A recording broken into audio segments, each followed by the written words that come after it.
স্টেডিয়ামের আকাশচুম্বী ফ্লাডলাইটগুলোর তীব্র সাদা আলো যখন সবুজ ঘাসের ওপর আছড়ে পড়ছে, তখন পুরো গ্যালারি যেন এক জীবন্ত আগ্নেয়গিরি।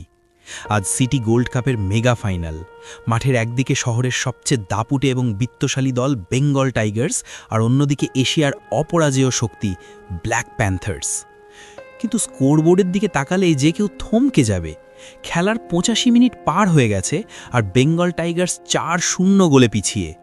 মাঠের মাঝখানে বেঙ্গল টাইগার্সের কোটি টাকার বিদেশি খেলোয়াড়রা তখন হাঁপিয়ে উঠেছে। তাদের চোখে মুখে পরাজয়ের গ্লানি আর চরম হতাশা। গ্যালারির হাজার হাজার দর্শক তখন টিটকারি দিচ্ছে, কেউ কেউ মাঠ ছেড়ে বেরিয়ে যাচ্ছে। ঠিক সেই মুহূর্তে গ্যালারির একদম নিচে লোহার গ্রিল ধরে শক্ত করে দাঁড়িয়েছিল ১৫ বছরের এক কিশোর, আরিয়ান। তার গায়ে একটা তালিমারা পুরনো টি শার্ট, পরনে সস্তা হাফ প্যান্ট, আর পায়ে নেই কোনো জুতো। ধুলোবালি মাখা শরীর আর উস্কো খুস্কো চুল দেখে যে কেউ তাকে রাস্তার ভিখারি ভেবে ভুল করবে, কিন্তু তার চোখের দৃষ্টি ছিল আগুনের মতো প্রখর।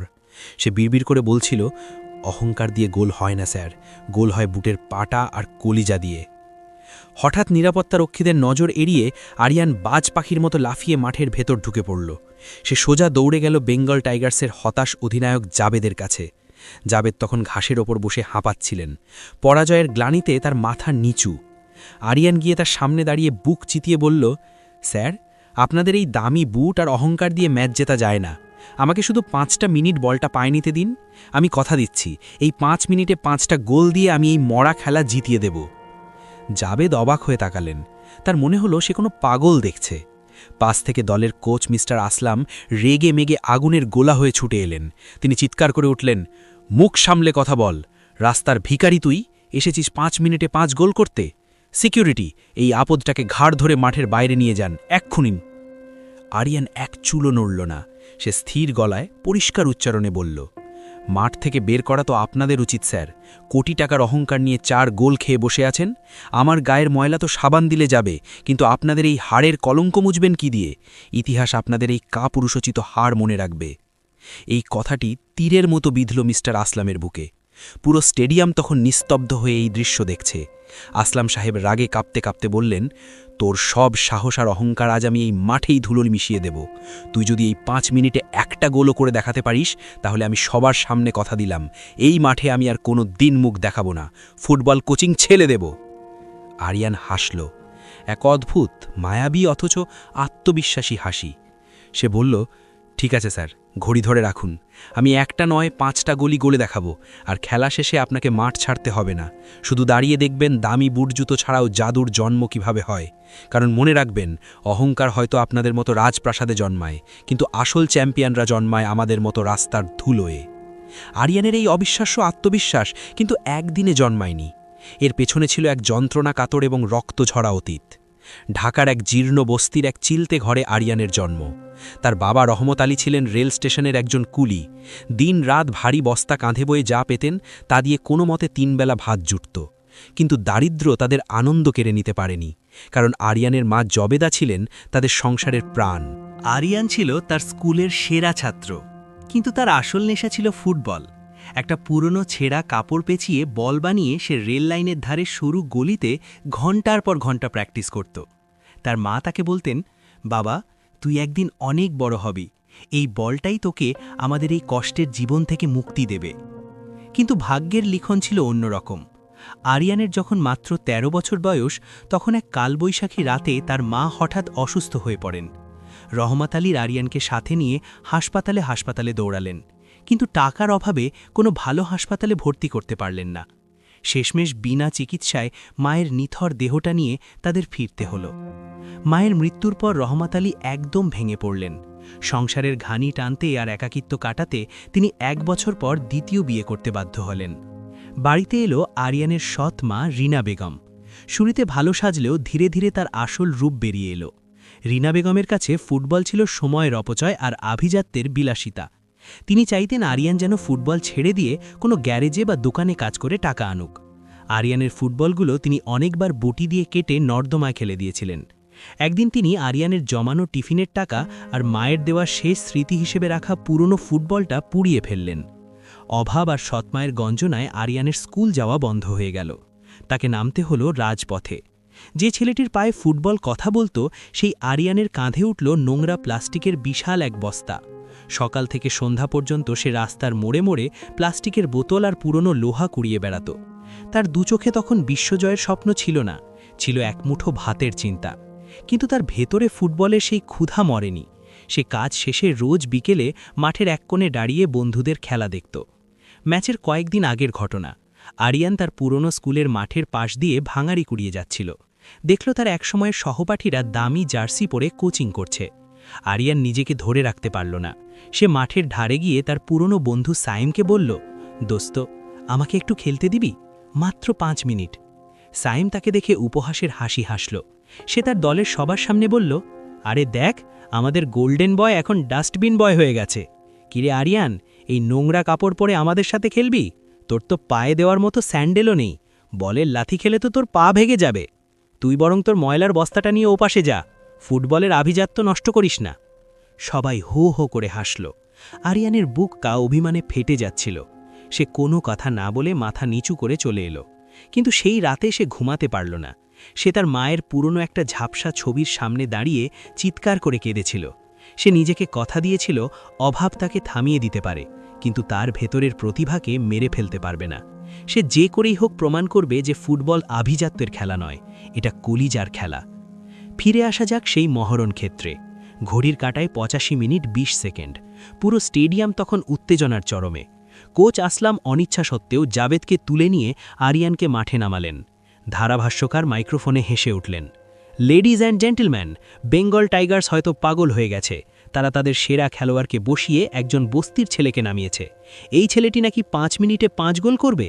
দেখা যাক ইতিহাসের সবচেয়ে বড় তামাশা। রেফারি বাঁশি বাজালেন। খেলা শুরু হলো। বল পেল বেঙ্গল টাইগার্সের এক মিডফিল্ডার। সে কি কর্তব্য বিমূঢ় হয়ে বলটা আরিয়ানের দিকে বাড়িয়ে দিল। বল পায়ে পাওয়ার সাথে সাথেই আরিয়ানের শরীরে রূপান্তর ঘটে গেল। সে যেন আর সেই 15 বছরের কিশোর নেই, সে যেন এক ক্ষুধার্ত চিতাবাঘ। সে বল নিয়ে এমন ক্ষিপ্র গতিতে ছুটতে শুরু করল যে বিপক্ষ দলের ডিফেন্ডাররা কিছু বুঝে ওঠার আগেই সে 3 জনকে কাটিয়ে ডি বক্সের ভেতর ঢুকে পড়ল। গোলকিপার ডাইভ দিয়েও বল ছুঁতে পারল না। আরিয়ানের এক জাদুকরী শটে বল সোজা জালে জড়িয়ে গেল। গোল। স্কোর এখন 4-1। স্টেডিয়ামে এক মুহূর্তের জন্য শ্মশানের নীরবতা নেমে এলো। কেউ বিশ্বাস করতে পারছে না, কিন্তু আরিয়ান উদযাপন করল না। সে দৌড়ে গিয়ে জাল থেকে বলটা কুড়িয়ে এনে মাঝমাঠে রাখল। তার চোখে তখন একটাই লক্ষ্য, বাকি 4 মিনিট আর 4টি গোল। ঠিক তখনই মাঠের প্রবেশপথে দেখা গেল একজন বৃদ্ধ কুলি এবং এক মধ্যবয়সী মহিলাকে, আরিয়ানের বাবা রহমত আলী এবং সৎমা রিনা বেগম। তারা টিভিতে আরিয়ানকে দেখে পাগল হয়ে স্টেডিয়ামে ছুটে এসেছেন। রহমত আলীর চোখে জল আর রিনা বেগমের চোখে এক অদ্ভুত বিস্ময়। তারা দেখছেন তাদের অকেজো ছেলেটি আজ লাখো মানুষের সামনে বুক চিতিয়ে লড়ছে। ঘড়ির কাঁটা তখন 86 মিনিট পার হয়েছে। স্কোরবোর্ড জলজল করছে, ব্ল্যাক প্যান্থার্স 4, বেঙ্গল টাইগার্স 1। স্টেডিয়ামের গগনবিদারী চিৎকার এক মুহূর্তের জন্য থেমে গিয়েছিল আরিয়ানের সেই প্রথম গোলটি দেখে। ধারাভাষ্যকার মাইক্রোফোনে চিৎকার করে উঠলেন, এ কি দেখলাম আমরা! 15 বছরের এক কিশোর, যার পায়ে কোনো বুট নেই, সে বিশ্বের দাপুটে ডিফেন্ডারদের কাটিয়ে গোল দিয়ে দিল। এটা কি অলৌকিক কিছু, নাকি স্রেফ ভাগ্য? মাঠের এক কোণে দাঁড়িয়ে কোচ আসলামের কপালে ঘাম জমতে শুরু করেছে। তিনি বিড়বিড় করে বললেন, না, এটা সম্ভব না। একটা বস্তির ছেলে এভাবে বল নিয়ে নাচতে পারে না। অন্যদিকে ব্ল্যাক প্যান্থার্সের অধিনায়ক বিশালদেহী আফ্রিকান খেলোয়াড় জুম্বা তার দলের খেলোয়াড়দের ধমক দিয়ে বললেন, এই পিচ্ছিটাকে আটকাও, ওকে ফাউল করো, পা ভেঙে দাও, কিন্তু ও যেন আর বল না পায়। খেলা আবার শুরু হলো। বল পেল আরিয়ান। বল পায়ে পাওয়ার সাথে সাথেই সে যেন বাতাসের গতিতে ছুটতে শুরু করল। ব্ল্যাক প্যান্থার্সের দুজন মিডফিল্ডার তাকে স্যান্ডউইচের মতো চেপে ধরার চেষ্টা করল, কিন্তু আরিয়ান এক অদ্ভুত জিদান টার্ন দিয়ে তাদের ফাঁকি দিয়ে বেরিয়ে গেল। গ্যালারি থেকে গর্জন উঠল, আরিয়ান, আরিয়ান! আরিয়ানের কানে তখন কোনো শব্দ পৌঁছাচ্ছে না। তার চোখে শুধু গোলপোস্ট, আর কানে বাজছে তার মায়ের সেই কথা, তোর পায়ের জাদুতে দেশ কাঁপবে বাবা। মাঠের সাইডলাইনে দাঁড়িয়ে আরিয়ানের বাবা রহমত আলী আর সৎমা রিনা বেগম তখন পাথর হয়ে দাঁড়িয়ে আছেন। রহমত আলীর গাল বেয়ে জল পড়ছে। তিনি বিড়বিড় করে বলছেন, আমার ছেলে, আমার আরিয়ান আজ রাজপুত্রের মতো লড়ছে। রিনা বেগম নিজের শাড়ির আঁচল কামড়ে ধরে আছেন। তার মনে পড়ছে কিভাবে তিনি এই ছেলেটার ফুটবল পুড়িয়ে দিয়েছিলেন, কিভাবে তাকে অকেজো বলে গালি দিয়েছিলেন। আজ সেই ছেলেই হাজার হাজার মানুষের চোখের মণি। ৮৭ মিনিট ৩০ সেকেন্ড। আরিয়ান এখন মাঝ থেকে বল টেনে নিয়ে যাচ্ছে। বিপক্ষ দলের ৩ জন খেলোয়াড় তাকে ঘিরে ধরল। তাদের একজনের কোনুই আরিয়ানের পাজরে সজোরে আঘাত করল। আরিয়ান যন্ত্রণায় কুঁকড়ে গেল, কিন্তু বল ছাড়ল না। সে ঘাসের উপর পড়ে গিয়েও তৎক্ষণাৎ উঠে দাঁড়াল এবং ২০ গজ দূর থেকে এক বাঁকানো কার্ভ শট নিল। বলটা বাতাসের উপর দিয়ে সাপের মতো এঁকে বেঁকে গিয়ে গোলপোস্টের একদম টপ কর্নারে ধাক্কা খেয়ে ভেতরে ঢুকে গেল। গোল! স্কোর এখন ৪-২। পুরো স্টেডিয়াম এখন আরিয়ানের নামে কাঁপছে। ধারাভাষ্যকার উত্তেজিত হয়ে চেয়ার ছেড়ে দাঁড়িয়ে পড়েছেন। ও মাই গড, এটা তো রবার্টো কার্লোসের সেই বিখ্যাত ফ্রিকিকের মতো গোল। এই ছেলের কি পায়ে কোনো চুম্বক আছে?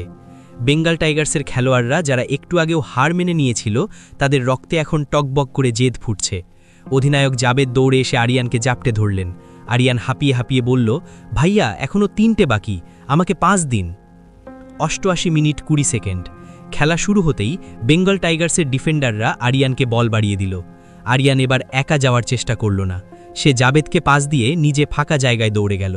যখন জাবেদ ব্যাকপাস দিল, আরিয়ান তখন ডি বক্সের ঠিক বাইরে। বিপক্ষ দলের ২ জন ডিফেন্ডার তাকে আটকানোর জন্য স্লাইড করল। আরিয়ান শূন্যে লাফিয়ে উঠে বলটা নিজের বুকের উপর রিসিভ করল এবং মাটিতে পড়ার আগেই এক দুর্দান্ত ভলি মারল। গোল! স্কোর এখন ৪-৩। মাত্র ৩ মিনিটে ৩টি গোল। কোচ আসলাম এখন নিজের মাথায় হাত দিয়ে বসে পড়েছেন। গ্যালারির দর্শকরা যারা মাঠ ছেড়ে চলে যাচ্ছিল, তারা সবাই দৌড়ে ফিরে এসেছে। কেউ বিশ্বাস করতে পারছে না যে এক কিশোরের পায়ে ৫ কোটি টাকার টুর্নামেন্টের ভাগ্য ঝুলে আছে। কিন্তু ব্ল্যাক প্যান্থার্স দল হার মানার পাত্র নয়। তারা বুঝতে পেরেছে আরিয়ানকে ফুটবল দিয়ে আটকানো অসম্ভব, তাই তারা এবার নোংরা পথে হাঁটা শুরু করল। ৮৯ মিনিটে আরিয়ান যখন বল নিয়ে এগোচ্ছিল, তখন জুম্বা উদ্দেশ্যপ্রণোদিতভাবে আরিয়ানের খালি পায়ে তার বুটের ধারালো স্পাইক দিয়ে মারিয়ে দিল। আরিয়ান যন্ত্রণায় চিৎকার করে মাটিতে লুটিয়ে পড়ল। তার পায়ের পাতা দিয়ে ফিনকি দিয়ে রক্ত বের হতে লাগল। রেফারি ফাউলের বাঁশি বাজালেন, কিন্তু জুম্বাকে শুধু হলুদ কার্ড দেখিয়ে ছেড়ে দিলেন। বেঙ্গল টাইগার্সের খেলোয়াড়রা রেফারির ওপর চড়াও হল, কিন্তু আরিয়ান রক্তাক্ত পা নিয়ে মাটিতে পড়ে ছটফট করছে। কোচ আসলাম মাঠের বাইরে থেকে চিৎকার করে বললেন, ওকে তুলে নাও, ও আর খেলতে পারবে না, ওটা একটা বস্তির ছেলে, ওকে মরতে দিও না। কিন্তু আরিয়ান মাঠ ছাড়তে রাজি হল না। সে দাঁতে দাঁত চেপে মাটি আঁকড়ে ধরে উঠে দাঁড়ানোর চেষ্টা করল। তার রক্তে ভিজে যাচ্ছিল সবুজ ঘাস। সে তার বাবার দিকে তাকাল। রহমত আলী মাঠের ধারে এসে চিৎকার করে বলছেন, আরিয়ান, ফিরে আয় বাবা, তোর খেলতে হবে না। কিন্তু আরিয়ান মাথা নাড়ল। সে দেখল তার সৎ মা রিনা বেগমও কাঁদছেন এবং ইশারায় তাকে লড়াই চালিয়ে যেতে বলছেন। আরিয়ান নিজের ছেঁড়া টি শার্টের এক টুকরো ছিঁড়ে রক্তাক্ত পায়ে শক্ত করে বাঁধল। সে অধিনায়ক জাবেদের হাত ধরে উঠে দাঁড়িয়ে বলল, আমি হারব না ভাইয়া, মা দেখছে ওপর থেকে। ৯০ মিনিট পূর্ণ হয়েছে। রেফারি ৫ মিনিট ইনজুরি টাইম দিলেন। আরিয়ানের হাতে এখন মাত্র ৫ মিনিট সময়, কিন্তু তার পা এখন ঠিকমতো চলছে না। প্রতি পদক্ষেপে রক্ত ঝরছে। বিপক্ষ দল এখন রক্ষণে দেওয়াল তুলে দাঁড়িয়েছে। তারা জানে আর একটা গোল মানেই ম্যাচ ড্র। ৯১ মিনিটে আরিয়ান বল পেল। সে খুঁড়িয়ে খুঁড়িয়ে হাঁটছে, কিন্তু বল তার পায়ের সাথে আঠার মতো লেগে আছে। সে একের পর এক ড্রিবলিং করে ডিফেন্ডারদের নাজেহাল করে তুলল। হঠাৎ সে দেখল গোলকিপার একটু এগিয়ে এসেছে।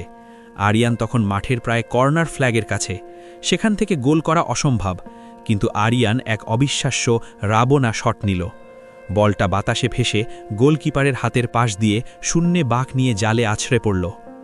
গোল! স্কোর এখন ৪-৪। সমতা। পুরো স্টেডিয়ামে যেন ভূমিকম্প শুরু হলো। হাজার হাজার মানুষ একসাথে লাফিয়ে উঠল। আরিয়ান গোল করার পর ক্লান্তিতে মাটিতে লুটিয়ে পড়ল। তার সতীর্থরা তাকে ঘিরে ধরল। কিন্তু আরিয়ান জানে ড্র তার লক্ষ্য নয়। সে কথা দিয়েছে সে জিতিয়ে দেবে। কোচ আসলামের মুখ এখন চুন হয়ে গেছে। তিনি যে বাজি ধরেছিলেন সেই বাজিতে তিনি হারতে চলেছেন। তিনি মাঠের সাইড লাইনে দাঁড়িয়ে থাকা তার সহকর্মীকে নিচু স্বরে বললেন, পরের বার ও বল পেলে যেন ও আর উঠতে না পারে, দরকার হলে ওর কেরিয়ার শেষ করে দাও। ইনজুরি টাইমের শেষ মিনিট চলছে। ৯৪ মিনিট পার হয়ে গেছে। রেফারি যে কোনো মুহূর্তে শেষ বাঁশি বাজিয়ে দেবেন। এরপর খেলা টাই ব্রেকারে যাবে। কিন্তু আরিয়ান টাই ব্রেকার চায় না। সে জানে তার শরীর আর বেশিক্ষণ সায় দেবে না। হঠাৎ মাঝমাঠে এক জটলা থেকে বলটা ছিটকে এলো আরিয়ানের পায়ের কাছে। আরিয়ান তখন হাফ লাইনের কাছে। সামনে পুরো ফাঁকা মাঠ, শুধু গোলকিপার আর জুম্বা দাঁড়িয়ে। আরিয়ান তার জীবনের সমস্ত শক্তি জমা করল তার ডান পায়ে। কিন্তু জুম্বা তার দিকে ধেয়ে আসছে এক ভয়াবহ স্লাইড নিয়ে, যা সরাসরি আরিয়ানের হাড় ভেঙে দেওয়ার জন্য করা হয়েছে। গ্যালারিতে পিন পতন নীরবতা। আরিয়ানের বাবা চোখ বন্ধ করে ফেললেন। রিনা বেগম চিৎকার করে উঠলেন। আরিয়ান কি পারবে এই মরণঘাজি আক্রমণ এড়িয়ে শেষ গোলটি করতে, নাকি শেষ মুহূর্তে তার স্বপ্ন আর রক্ত একই সাথে মিশে যাবে এই ঘাসের ওপর? রেফারি তার বাঁশি মুখে নিয়েছেন। আর মাত্র 15 সেকেন্ড। আরিয়ান দৌড় শুরু করল। স্টেডিয়ামের ঘড়িতে তখন 94 মিনিট 45 সেকেন্ড। রেফারির বাঁশি মুখে যে কোনো মুহূর্তে ম্যাচ শেষের ঘোষণা আসবে। মাঠের মাঝখানে আরিয়ান বল নিয়ে এগোচ্ছে, আর তার সামনে জমদূতের মতো ধেয়ে আসছে ব্ল্যাক প্যান্থার্সের দানবীয় ডিফেন্ডার জুম্বা। জুম্বার চোখে মুখে খুনের নেশা। সে জানে এই ছেলেটিকে আটকাতে না পারলে তাদের 5 কোটি টাকার প্রাইজ মানি হাতছাড়া হবে। জুম্বা এক ভয়ঙ্কর 2 ফিট স্লাইড দিল, যা সরাসরি আরিয়ানের গোড়ালি লক্ষ্য করে করা। গ্যালারিতে বসা হাজার হাজার মানুষ আতঙ্কে চিৎকার করে উঠল। আরিয়ানের বাবা রহমত আলী চিৎকার করে বললেন, আরিয়ান, সরে যা বাবা! কিন্তু আরিয়ান সরল না। শেষ মুহূর্তে সে এক অবিশ্বাস্য ফ্লিপ-ফ্ল্যাপ মুভ করল। শরীরটাকে বাম দিকে হেলিয়ে বলটাকে ডান দিকে ঠেলে দিল। জুম্বার স্লাইড লক্ষ্যভ্রষ্ট হল এবং সে নিজের গতি সামলাতে না পেলে সজোরে বিজ্ঞাপনের বোর্ডে গিয়ে আছড়ে পড়ল। আরিয়ান এখন একা, সামনে শুধু বিশাল গোলপোস্ট আর দীর্ঘকায় গোলকিপার। কিন্তু আরিয়ানের রক্তক্ষরণ হওয়া পা এখন অবশ হয়ে আসছে। তার চোখের সামনে সব কিছু ঝাপসা হয়ে যাচ্ছে। সে শুনতে পাচ্ছে তার মায়ের কণ্ঠস্বর, আরিয়ান, শেষবার নিজের সবটুকু দিয়ে একবার লাথি মার বাবা। সে তার জীবনের সমস্ত পুঞ্জীভূত ক্ষোভ, সৎ মায়ের অবহেলা, বন্ধুদের উপহাস আর বাবার চোখের জলকে এক করে ডান পায়ে ভর করল। গোলপোস্ট থেকে প্রায় 25 গজ দূর থেকে সে এক বুলেট গতির শট নিল। বলটা রকেটের বেগে বাতাসের বুক চিরে গোলকিপারের হাতের আঙুল স্পর্শ করে জালের উপরের কোণায় আছড়ে পড়ল। গোল! 5-4। রেফারি দীর্ঘ 3টি বাঁশি বাজালেন। খেলা শেষ। পুরো স্টেডিয়াম এক মুহূর্তের জন্য স্তব্ধ হয়ে গেল। তারপর যেন আগ্নেয়গিরির বিস্ফোরণ ঘটল।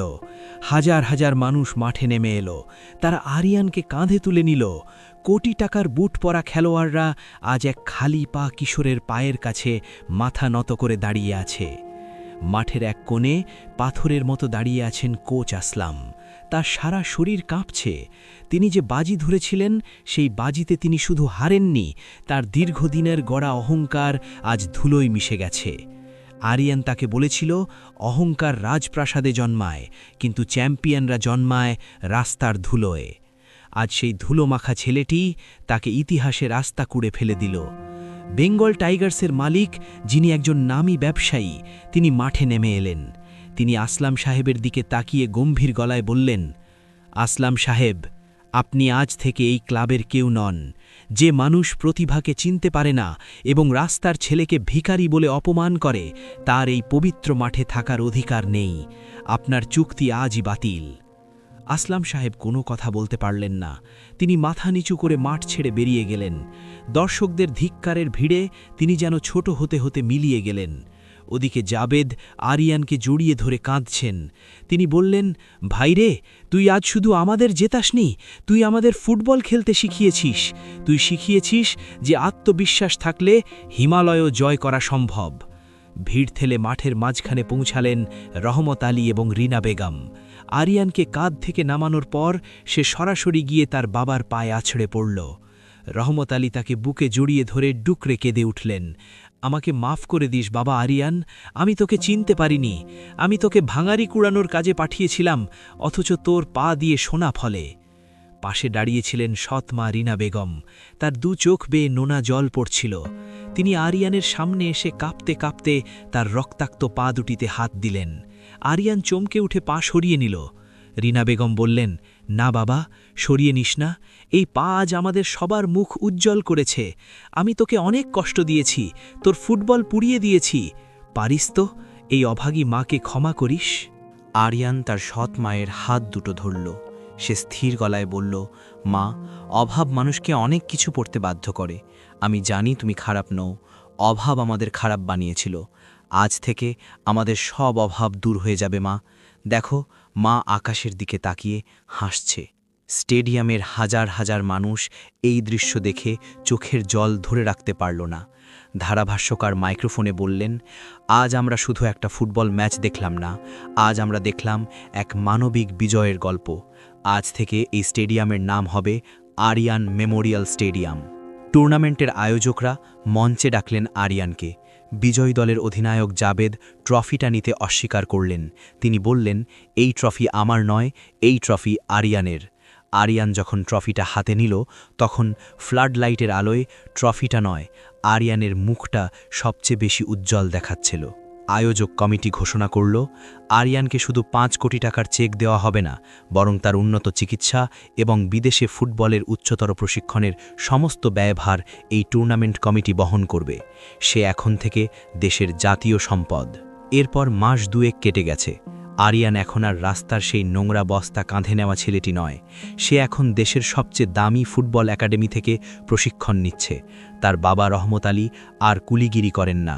আরিয়ান তাকে একটি সুন্দর ছোট দোকান করে দিয়েছে, আর তার সৎ মা রিনা বেগম এখন আরিয়ানের সবচেয়ে বড় সমর্থক। তিনি প্রতিদিন সকালে আরিয়ানকে নিজের হাতে নাস্তা বানিয়ে দেন এবং মাঠে যাওয়ার সময় কপালে চুমু খেয়ে বলেন, বিজয়ী হয়ে ফিরে আয় বাবা। গল্পের শেষে আমরা দেখি আরিয়ান তার মায়ের কবরের পাশে দাঁড়িয়ে আছে, তার হাতে একটি নতুন ঝকঝকে ফুটবল। সে কবরের উপর হাত রেখে শান্ত গলায় বলছে, মা, আজ সবাই আমাকে চেনে, আজ আমার পায়ে দামি বুট আছে, কিন্তু আমি ভুলিনি সেই ধুলোবালি মাখা দিনগুলোর কথা। তুমি বলেছিলে না আমি একদিন দেশ কাঁপাবো? দেখো মা, আজ পুরো দেশ আরিয়ান আরিয়ান বলে চিৎকার করে। হঠাৎ এক ঝলক বাতাস বয়ে গেল। আরিয়ানের মনে হলো তার মা যেন তার মাথায় হাত বুলিয়ে দিচ্ছেন। সে উঠে দাঁড়ালো। সামনের দিগন্ত জোড়া মাঠ তাকে ডাকছে। সে জানে এই তো মাত্র শুরু, তাকে যেতে হবে আরও অনেক দূরে, জয় করতে হবে পুরো বিশ্ব। কারণ সে জানে হীরা কয়লার খনিতেই জন্মায়, আর রাজপুত্ররা জন্মায় রাস্তার ধুলোয়। আমাদের এই ভিডিওটি যদি আপনাদের ভালো লাগে, তাহলে আমাদের চ্যানেলটি সাবস্ক্রাইব করতে ভুলবেন না।